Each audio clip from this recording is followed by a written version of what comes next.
Mga kamortals, nakikita nyo ba yung nakikita ko? Ayan. Hindi kayo siguro maniniwala ilang taon na yung umaakyat. 75 ka naman! Oh, kita nyo ang nanay ko. 73 years old, umaakyat pa ng puno. Ayan. Andyan siya sa mga nasa 6 feet ang inakyat niya. Oh, nang dahil lang sa bayabas. Magikat, dekalturya oh, ang lalaki doon oh. Hindi naman, baka may kakatatakuryente. Ayan, ang daming bunga oh mga kamortals. Focus natin yung mga bunga niya. Yung iba ano, kinakain ng ibon. Tinutuka niya, ayan oh. Focus natin yung mga bunga ang lalaki. Oh, di ba?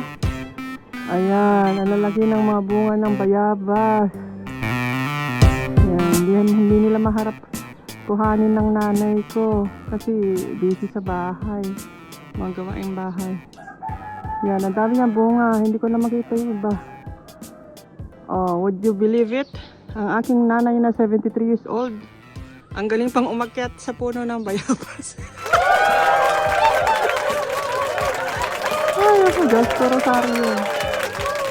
Oh, ang daming bunga ng bayabas. Focus natin yung mga bunga. Puro mga hinog na yung iba. Ang lalaki.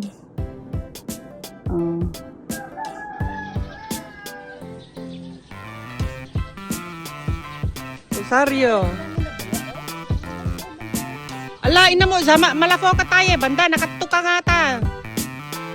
Arana ka na kaya na kwa. Stem niyan, oh. Manipis na dyan, banda. Napaday ka nga ta istorya.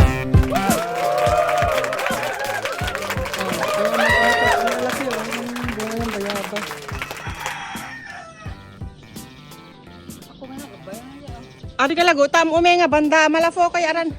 Hindi ka na kaya ng bigat mo. Mapaday ka mga ta istorya, Rosario.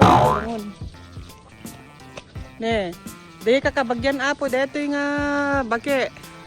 Kita nyo, deto yung kabagyan nyo, nagpaspasaway. O, yun na, bumaba na.